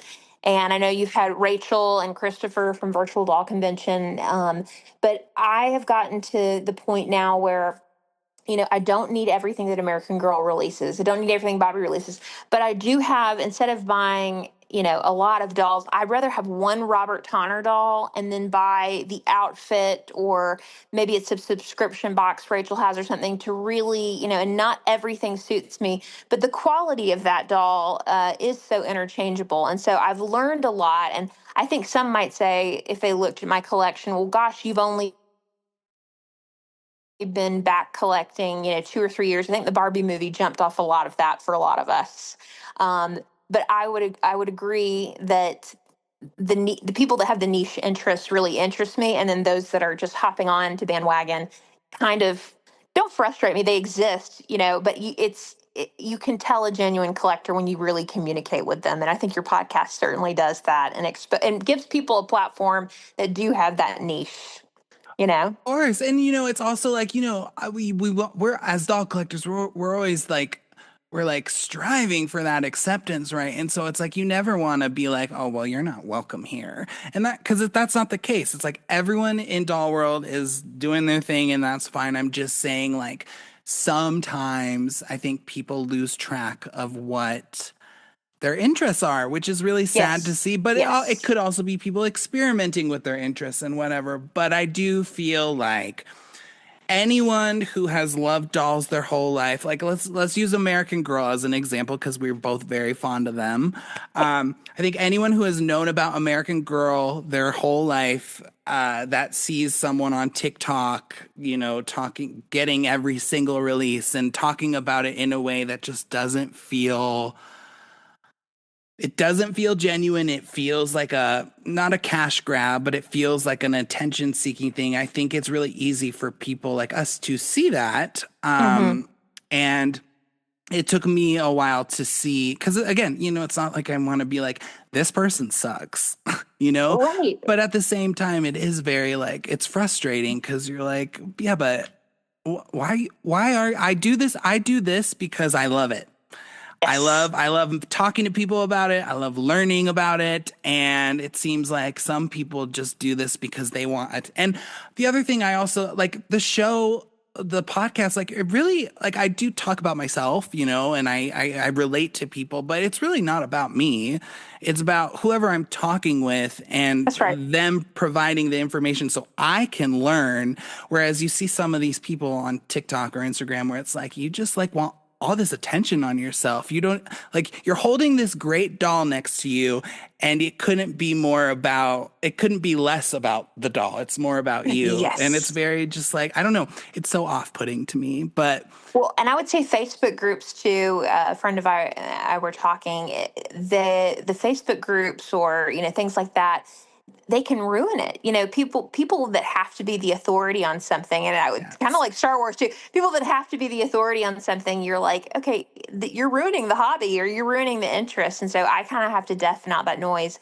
I'm going to sort of wrap up my questions because I know I've kept you for so long, but why do you? This is so hard for me. Why do you think there's such a shame in adults collecting something like dolls? Because my take on this is that I have so many friends that have hobbies. Nobody says anything about a friend of mine who's gone to buy his 76th golf club when he already has this many. No one says anything about the overconsumption on TikTok of restocking your aesthetic drawer of X, Y, and Z. But for some reason, there's something so triggering to people as adults when they find out. I mean, even some of my closest friends, they're like, oh, that's her weird thing, or whatever it may be. What do you think that really stems from? I think it's a couple things, and this is such an interesting thing to really dive into. And also, I don't care that you've kept me that long. It's fine. Okay, good, good, Yeah. good. I think one aspect of it is that, yes, we are, as doll collectors, we are collecting things that are meant for children. Okay. And I think people kind of look down on that. And I think for the most part, people that do look down on that type of thing, it's because they weren't as maybe lucky to have some of those things when they were growing up. And that's Yes. understandable. But I also hate the whole like, oh, people that are doll collectors are dealing with childhood trauma. Sure, sometimes Yeah, could I'm be. sure like I had a bad memory or something and I wanted to get I don't even know, but for me it's like I'm not fulfilling any kind of childhood Void. trauma Yeah, I doing this because I like it. And you're I right. think that a lot of the time, and I think, I mean, you associate dolls and toys with just like childhood happiness, right? Hmm. Whether you're collecting as an adult or whatever. And I think most of the times that people who do get judgmental or whatever you want to say about it, about people that are adults that collect dolls, are usually really unhappy people, and Mm, it's unhappy people that can't stand to see someone happy in any case, but especially when it's like, oh my God, well, he's happy because he just got like an American Girl doll. Like what? And it's like it's a projection. Yeah, it for is. certainly. There's definitely been a couple people in my life where I was like, it's time for us to not be friends because this is who I am. And I also think a lot of doll collectors are very comfortable and authentically themselves. And that's another thing. Like, not only are you happy, but you're authentic to yourself and you have no, it's like this is who you, I think when people find out like I can 100% say like, oh, of course there's stuff I could work on in my regular life, you know. Sure. But like I do think that as an adult, I am very comfortable, happy, and proud and unapologetically myself. And I Yes. think that really pisses people off, especially people who are my same age who maybe aren't, Yeah. they don't feel that way about themselves. So instead of like, look, it's like, well, maybe you should figure out something that makes you happy to do Yes. it. They've maybe not done that self, the dig into the inner self of like, other than like mindlessly scrolling, there are a lot of people that just don't have. And to me, it's not consumerism of why I'm in this hobby. It Oh, yeah. is the for some people, I do think it would be anything, fill in the blank. You just throw in whatever the object is. There is a consumerism thing. I don't think that that's it for me, and I don't think I'm just like, oh, there's a void in my childhood, this. No, But I I was would just, spoiled. I was spoiled as hell. There was no void when it comes to right. dolls when I was a kid. That's right. But I would just say too, I mean, I do think that there's that level of projection, but when you do, on the flip side, I had a friend text me the other day, and she knows I love miniatures, doll houses, and things of that nature. And she wrote this, even though this is not her thing, and she has children that are collecting dolls. And she's like, your doll loving self, I think, is going to enjoy this. I took a picture of this out of a book for you, and it was a historic dollhouse, and she sent it to me. And that was just like the sweetest way to affirm a friendship, was that she was coming from this non-judgmental place. It's like, I'm not interested in that, but I know you are, and I took this photo for you and sent it. And I just sort of love that. And I wanted to know your take on sort of the shame for collectors, and what advice would you give to somebody who has an interest in this but is worried that family or friends may judge them, or they don't have space. I don't keep all my dolls out at once, which I think, for one, I don't have the space for it, but I curate it almost like a museum. Like, I'll put little clusters of different dolls out for different seasons or whatever it may be. There's different ways that people display and store. But what would you say to somebody who has listened to the Iconic Doll podcast and it's like, gosh, I want to explore this, or I want to, maybe buy a Monster High, or I want to buy a Rainbow, or I want to buy, an American Girl doll, but I just don't have, not the courage, but I'm worried about what others will think. What would your advice be to that person? I think my advice would be like if you're never gonna know unless you try it. So if you let's say if Mm, someone really wants a Monster High doll, but they're like, it's like, well, okay, well, you're gonna be like, until you do it. And maybe you're gonna buy that doll and be like, it wasn't that great, you know? sure. But also maybe you're gonna buy it and be like, wow, this is like the best day of my life. And again, it's like I think my best advice to anyone, whether they're currently collecting dolls and they feel not so great about it or they're wanting to get into it, is that as cliche as it sounds, like it doesn't matter what anyone else thinks because no one else is going to bring you or no one is going to bring happiness to yourself in that You way have to do that. Yeah. other than yourself. And if you're so worried, and I understand it too, it's like I get it, but unless you, and it takes a long time for people to realize that, and that's fine, it's everyone's on their own journey, but it's like no one is, if you feel like you need to do something like that for yourself, no one else is going to do that for you. And if you keep thinking about what others think, Mhm. Yeah. that's how your life is going to go, whether it be doll collecting or golf club collecting or whatever. Right. It's not anyone else's choice but your own. And like if you feel like that's going to bring you happiness, then just do it. And I know You're right. it's like, oh, easier said than done, I'm sure, but it's like that's just the truth. And it's like you can't you can't worry about that kind of thing. And it's like, I think it's kind of like when, like, gay people coming out of the closet. It's like, oh, you'll feel Yeah, so much better when you do. And it's like, but you don't know until and it's like, until it's, you know. yeah, as silly as we're talking about a doll, right? And it's like, as silly as it is, like, you got to go for it. And I just think, like, one thing I will say is, like, I think social media has a lot of toxicity in it, but it also has a Mhm. lot of positivity in it. I'm not gonna lie, like Totally. Yeah.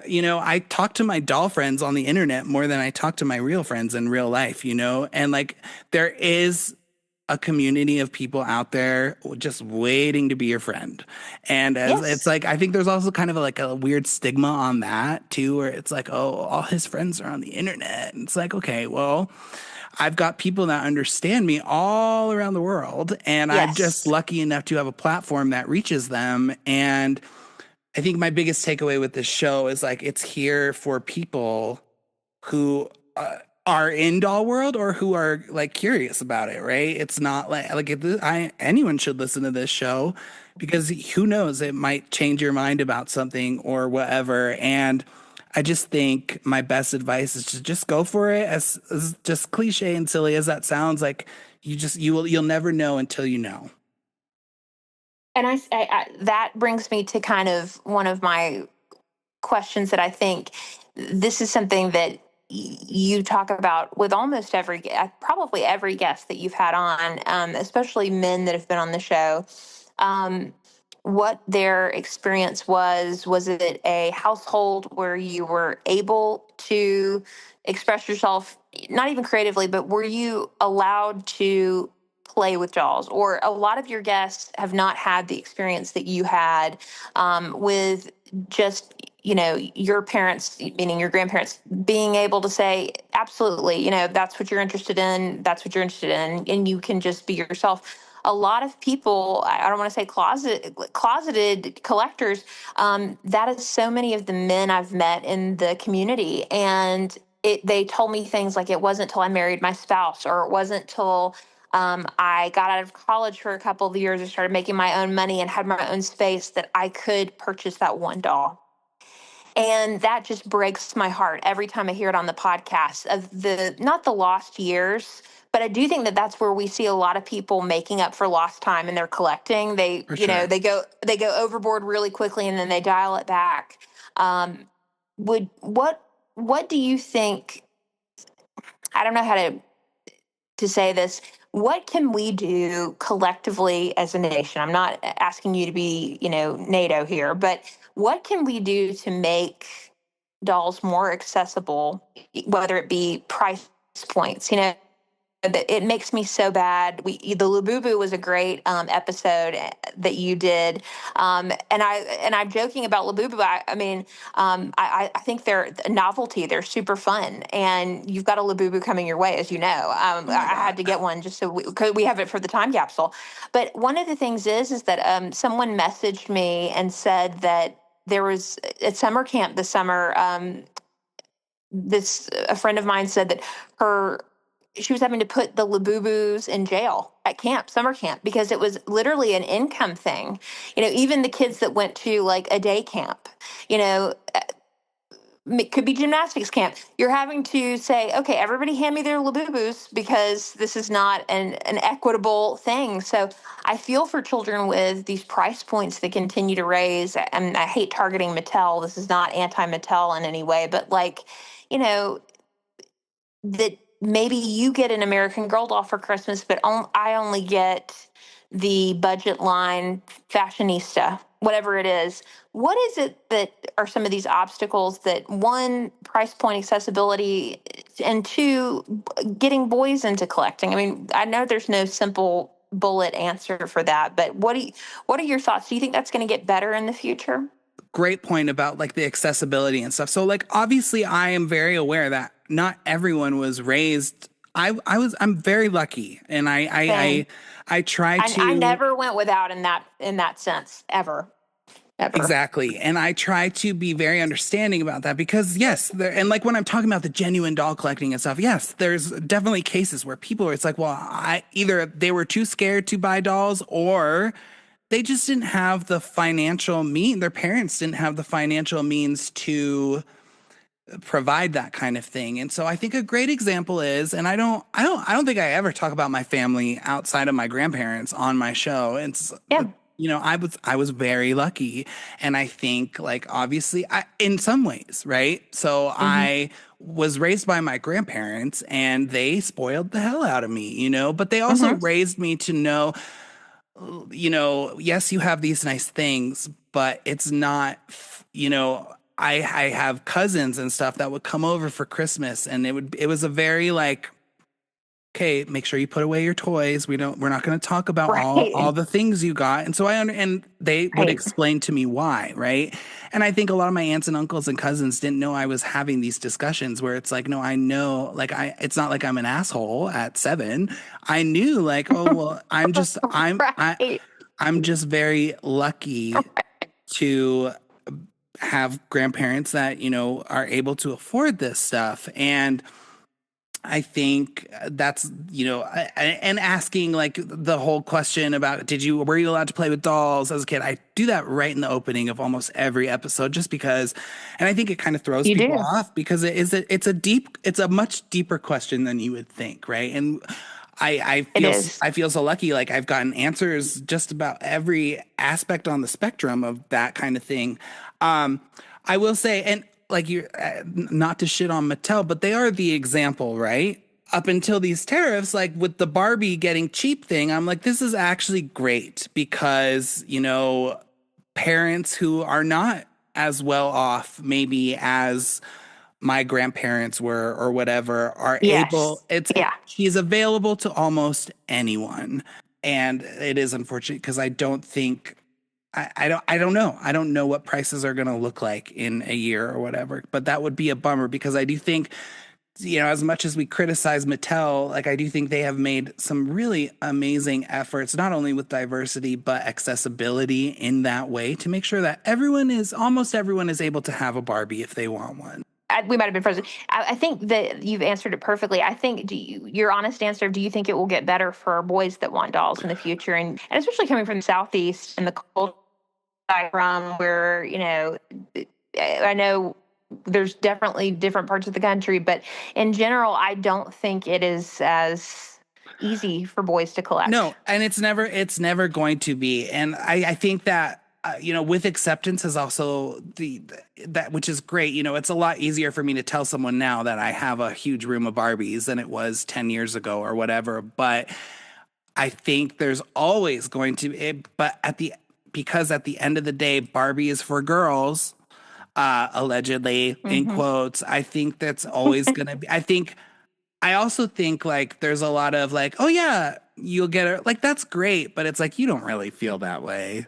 You're judging me on the inside type Mm, of thing. And I think it's just right. important. I think because of that, it's just so important to remember that there is a whole world out there of people that are ready to be your friend. But I just think like, especially with grown men, it's like, why are you into this? And it's like, because she's fabulous. Like, I don't know. Like, Exactly. but Right. you can scream that on the top of a mountain forever, and there's still going to be people. I will say, I think kids right now are a little like, I think if, you go to an elementary school and a little boy has a Barbie with him, I think you're going to see a lot less judgment on that, but it's silent judgment that is there. I There you think people go. have Yeah. just learned like you don't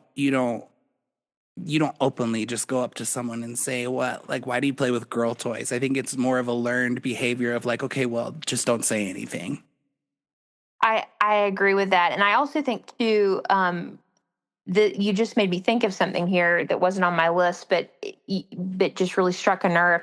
I think for adults, Barbie or any fashion doll of, we'll just say fashion doll, that sort, is a great example of people who would have loved to have been a stylist, would have loved to have been a designer, would have loved to have been a cosmetologist, whatever it may be, and or appreciate textures of, textiles and fabrics and the customization element, even that, I think this is for them.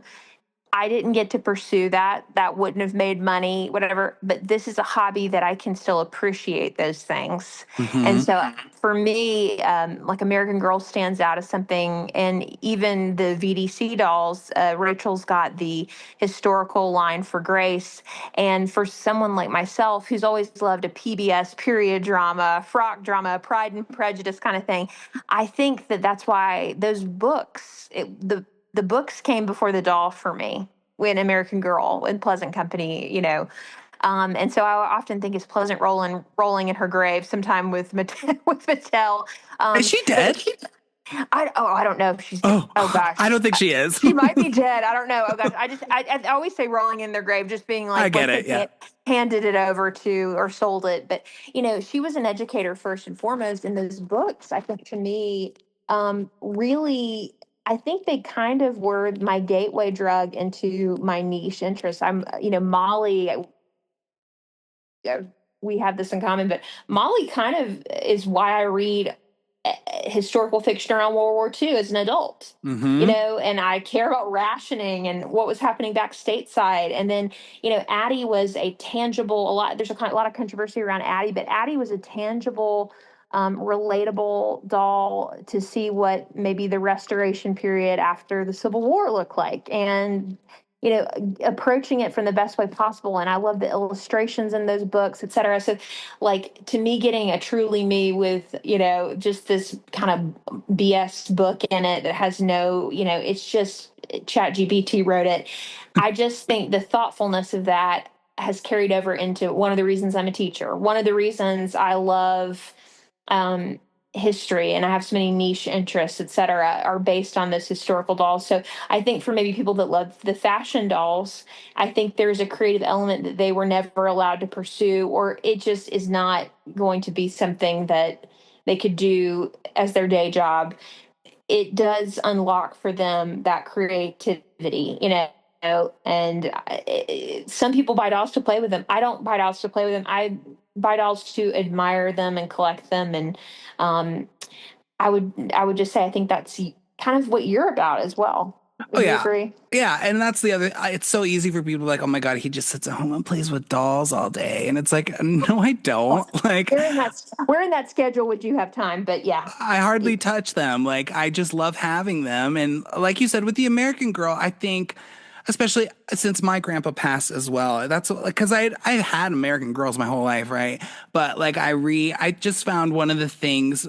It was so comforting for me at that exact specific time Mm, to go. I just, like you listening to the pod, I just needed something. And so I went back and I reread Molly's books and I was like, oh my God, like this is that's it for me. Like this is this is it. what this, I remember this and I know all this. And this is so special to me. I remember when my grandpa passed, the first thing I did was buy Molly's collection because I was like, this is just like, Yes. I need to. I have to. I don't care. Just charge it. I don't care. And a lot of people will be like, is that really healthy? And it's like, okay, well, I could go do some meth.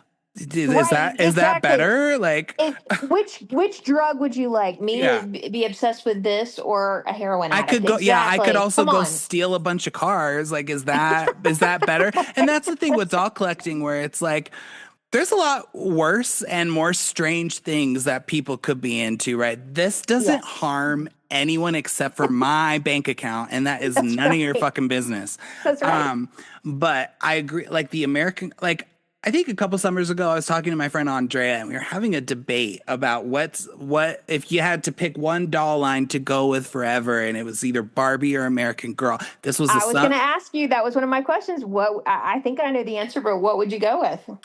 So I think back then, and it was Barbie summer. I said Barbie because I had Barbie first. I got my first Barbie when I Right. was like 4 years old. But and as I'm sure you know, like this podcast, the original idea was to do an American Girl deep dive. It was Yes. just and but there was already stuff out there about that, so I was like, no, I need my own. I need my own thing. But I did revisit the books again after my grandpa passed, and I just think that now, if you ask me, I feel right now that I am in a good spot with Barbie where it's like I don't really want any more. Like I've I got the agree. ones Yeah. that I want, but with American Girl, like there's forever learning in that. And Yes. that's not, it's not just the dolls. The dolls are fantastic and I love them. But there's forever, like, read a Felicity book 3 or something. And then I'm like, ooh, now I'm going to look into this and this, or talk about You go down a rabbit hole. You really yeah, or do. you Yes. do, Yeah. and you can learn so much. And so, honestly, at this point in July 2025, I do think I would switch over to American Girl. I think the thing with American Girl, though, is that they are large dolls, so it's like they are hard to keep Yes. wherever. And also, I've talked about this. I think American Girls are the one doll that people are like, really, like that's what you're into, and I think it's just because Yes. I don't want to call them jarring, but they're very, you know what it is when you see one. Yes. And I think now that Barbie's all like trendy and stuff, that's like cool. But still with the American Girls, I still get a few like, oh, really? And I'm Yeah. like, yes, I have like 30 of them. Get over it. And I I love loved them. your and I love seeing your thrift finds in Colorado because we just do not have that. And I'm putting you on the hunt for an Emily, Molly's bestie. I'm putting you on the hunt for if you find an affordable Emily, I'm gonna Venmo you because I cannot find an affordable Emily. But I mean, like you just finding these Felicities out of the blue I and finding. I mean, know. it is wild. And I think that has been something I've loved seeing the evolution over the past couple of years listening to the podcast and is that you have definitely gotten more. I feel like you've covered everybody's bases, but I've loved seeing you gravitate more back to American Girl because there's clearly just a passion there. There's It's clearly a just happiness. Yeah. there is. I can, refurbish as many Barbies as I want, but it's like, I don't know. There's just so much. Like, Barbie has her own story, but it's like when you really, and I think people don't get it, like American Girl, when you really look into these characters, the historical characters, they are, Yes, they're yes. so special. And it's like also like, I was so ahead of the curve. We want to talk about Addie and her controversies. It's like, at the end of the day, you honestly you can't expect that much from these historical books because they're not written for adults, and those are Yeah. the ones Lifestyle scores, right? I yeah. mean, like things of that nature. And what is appropriate? I mean, I'm not in the book banning world, but I mean, we have to spoon feed kids into these topics that are so complex and nuanced. And you have to make them comprehensible to a 9-year-old because at the end of the day, Yes. that's who these are Yeah. for. And it's like these adults, like, I'm like, you are criticizing this shit way too much. At the end of the day, Addie's books taught people right versus wrong. And it has stuck with me my Yes. whole It's a life. moral. And Yes. it's so special. And I wish like I think I think American Girl is back on track a little bit with their historical stuff. And I'm like, you should be, because the people who are buying this are the people that grew up with these dolls. I don't give a For shit about sure. these Truly Me dolls. If I had kids, which I do not, I don't plan on having kids. I'm far too selfish for myself. And that's fine. I feel like in saying that I'm selfish, I'm not being selfish because You've got a lot of kids on those shelves. You got a lot of I girls. do. I You have a run lot of girls. a girls orphanage in my in my guest bedroom. You're And Miss Hannigan from Annie for I sure. Yeah. for sure. And it's like I just feel like if I were to buy a kid one of these, I'd be like, no, no, no, we're gonna get Julie. I just threw that out there because we're gonna Right. learn a little bit about this and it's gonna be It's time to. special for the rest of your life, and it's stuck with me so much. And I know it's so funny because I do think my American Girl content just never it's like because I've grown into being like, okay, I'm gonna post this because before it was like nobody likes American Girl, but I'm like, I know you guys do. It's just been a weird transition, but I'm also like, I'm here for it because I love it. I love it too. And I think too, it's just like even just what year you were born in was a different year for the Pleasant Company or a different year for Mattel. I can understand why someone who is Gen Z doesn't have a tie to Felicity or doesn't have a tie to Samantha or like doesn't understand that Samantha was that girl. She was Right. that girl, right? Or something like that. But for me, I'm with you on that. I guess the last thing I wanted to ask you is like, what's been the 2025? If we're time capsuling this, what has been maybe your favorite purchase this year, or purchases? Um, I know you've mentioned things you've enjoyed, but what is something that you just have loved this year? Or even it could be last calendar year, like if you looked at 24, looked at 25. Like for me this year, I have so loved Claudie. I really had never I need to get I her. just, I just, when she came, I'd been seeing other people post about her, but just Claudie, just her hair. I love the Harlem Renaissance, and I teach the Harlem Renaissance like Langston Hughes, and that was just such a time of like Black prosperity in Harlem. And I actually lived in Harlem in New York for a very brief summer, and the history of like the Apollo Theater was there, and there's just so much. But Claudie, to me, I love that time period. I love her, but she also wears everybody's clothes really well. But Yeah. she's been a wonderful thing this year for me, if I had to choose one. And then I would say, really diving into the sort of Tonner doll world has been kind of my thing. There's been a release or two of an inset eye doll that Rachel and Robert just released. And the inset eye doll is not for everybody, but it was for me. She's a redhead, and I really loved her. But has there been a purchase or purchases this year that you're like, this 2025 has been like, ugh, this has just not been my year for sure. But has there been a purchase or purchases that you've been like, I'm really glad I bought that? Yeah, and it's Courtney.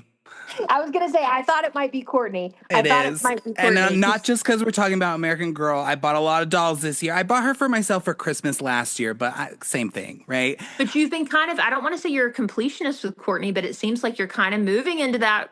I know. Are you going to be, say it here for the public, are you going to be a Courtney completionist?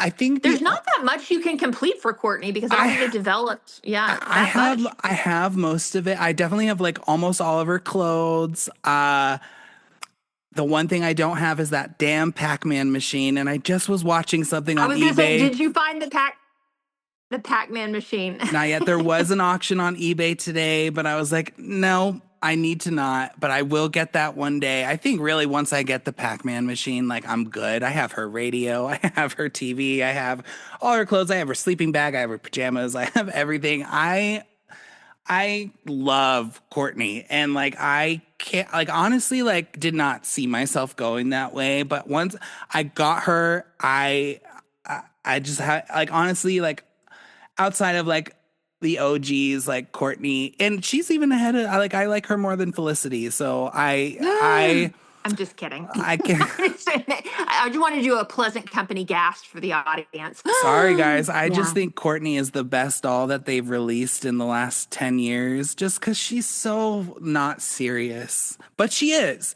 If you read her books, those I love that. books, But she is, yes. those The the challenger. My mom was Challenger. teaching, like when they talk about that. Yeah. Yeah, the Challenger, the fact that American Girl did a whole book about a little kid having AIDS or HIV, I Yes. was just like this. Yes.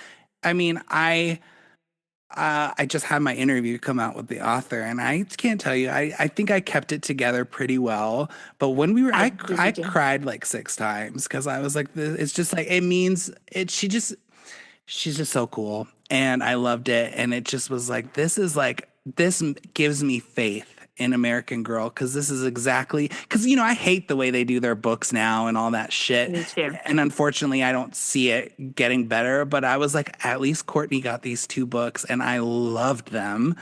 So I would definitely say American Girl Courtney is the doll this year that really I was like, all about this.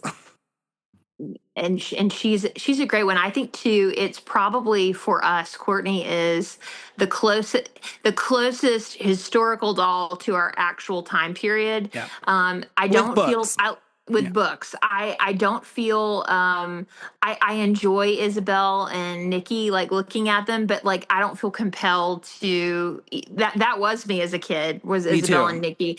But I don't feel this like desire. I think Courtney is that perfect like last historical doll that encapsulates the nostalgia of like Strawberry Shortcake, Pac-Man, the topics that they talk about and things of that nature. And so I'm certainly hopeful about that. But that really kind of wraps up my questions. But I think I'll speak for all of us that have listened, and maybe I know there are a lot of probably passive subscribers, but if you go to um, iTunes, that's where I listen to you from, and I'm sure that there's Spotify and other things.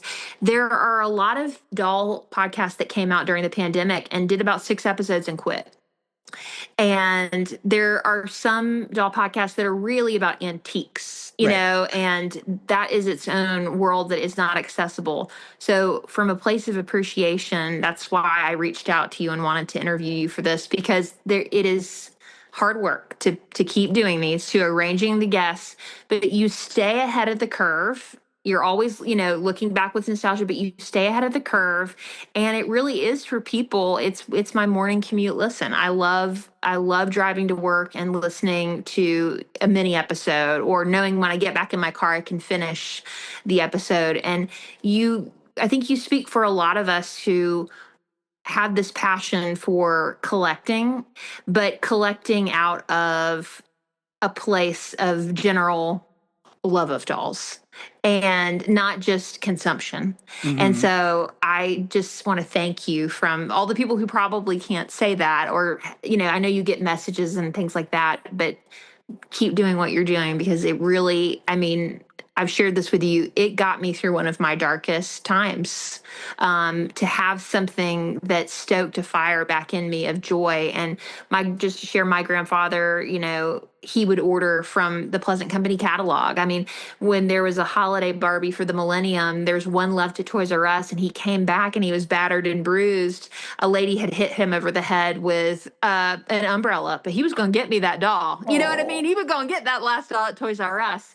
And this is back in the day when people would like line up for Tickle Me Elmo. You know what I Right. mean? I feel like it's like the boo boo phase now, but it's kind of one of those things. So this man bought me a Madame Alexander collection someone was selling in the newspaper. And it wasn't because, I mean, this man really didn't care a thing about dolls. He had his own hobbies. He was somebody who restored motorcycles and who did these things, but he loved that I loved dolls. And even when I was over the doll phase, he saved all of them for me. And so even this past week, discovering, trunks and boxes of things that he saved from when I played at his house was just so special. And he was a huge part of raising me. And so when you shared that on one of the random podcasts I listened to, I think I think there is something so authentic and about the way that you present information, and there's an inclusiveness to any guest you have.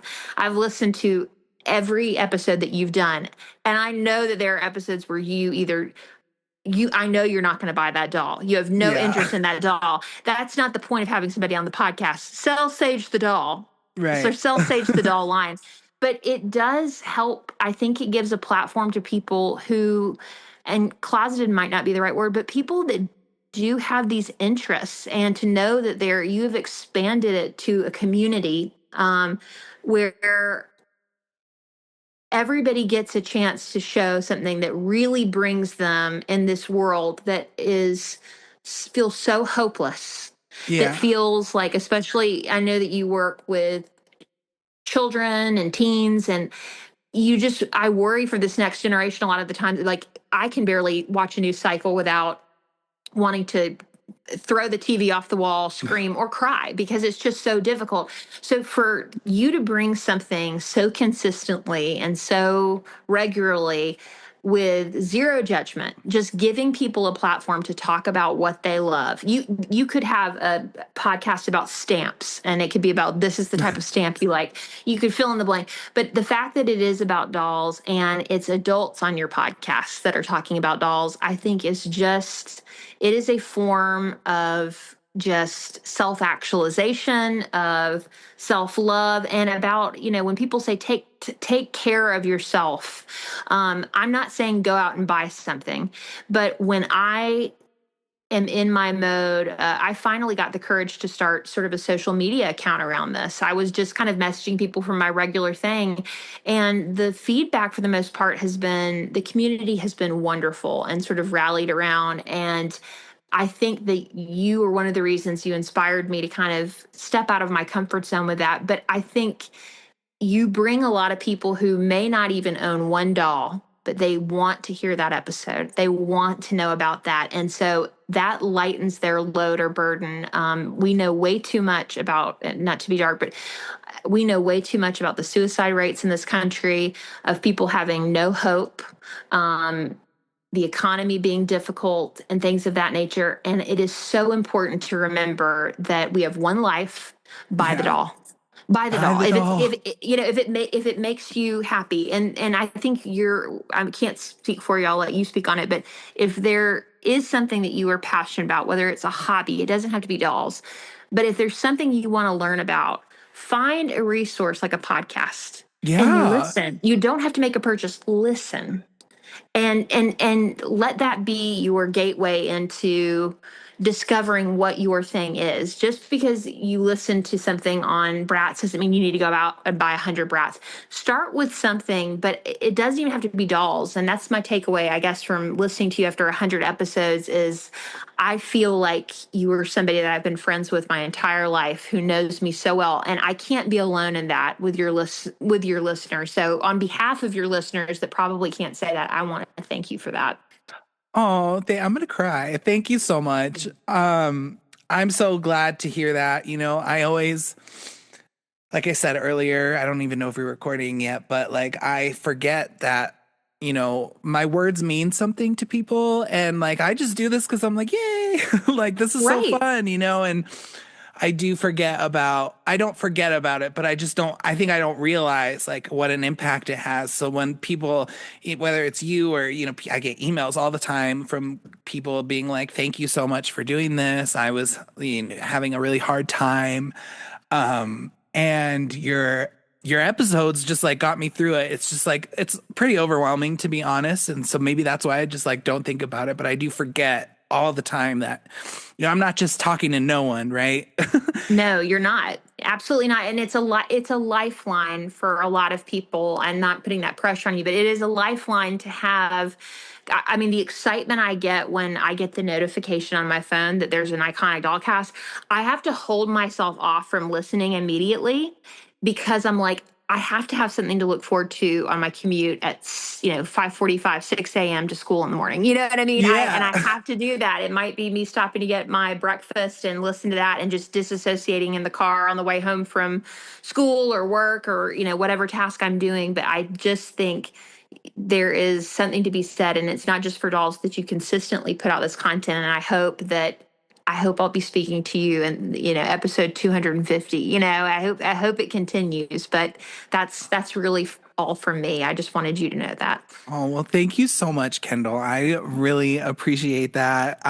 Like I said, I'm so bad with like being like, oh, yeah, like people, yay. It's just, I just do what I do because I love it. And the fact that I have been able to reach so many people, and just, it doesn't even matter if it's so many people, right? Just the fact that I've been able to even help one person get through something, it means so much to me. So I plan on keeping this show going as long as I can talk. So Woohoo! thank you so much, and thank you. Don't hang up or anything, but we'll close this out.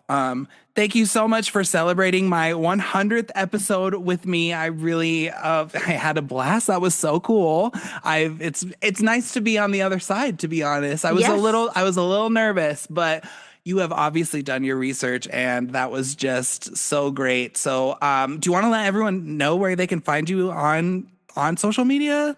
Absolutely. I'm on Instagram. I'm at A Doll for All Seasons, and same thing on TikTok. Perfect. And we're going to have you back on to talk about Madame Alexander dolls, because those are super Absolutely. iconic. All right. Well, thank you Yes. so Thank you, much. Sage. Oh my gosh, that was so much fun. Kendall, thank you so much for that amazing idea. And thank you for all of your kind words. You guys probably can't tell, but I did get really emotional towards the end of that. And I got emotional because, yes, this is my 100th episode. But at the end of the day, the most important thing to me about this podcast, like Kyndall said, is like I have somehow been able to touch so many of you with my words. And I cannot tell you how many, so many of you have reached out and said you found this show and it either helped you through a hard time or it finally inspired you to go get that doll, like Kyndall was saying, or you told me you felt heard for the first time in your life. And oh God, I'm going to get emotional again. Thank you guys. I mean, like I said in the interview, sometimes I forget that like I do have a platform and I'm so lucky and I keep things, it's a very small community, but it's growing every day. And all of your guys' amazing feedback and, just kind words that you have given me because of this show. I cannot tell you how much it means to me. Thank you so much for sticking around for 100 episodes. Thanks to all of you that are brand new here. I hope you keep sticking around. I gotta end this as we're at 2 hours. Literally just thank you, thank you, thank you. Next week, guys, I'm going to be interviewing Renee Rosen, who wrote the newest Barbie book. Let's call her Barbie. It was an awesome interview. Can't wait for that. As always, follow me on all the things. If you're enjoying the show, please give me 5 stars or leave me a nice review on Spotify or Apple Podcasts. It really helps. And I will talk with you guys next time. And again, thank you so much for 100 episodes.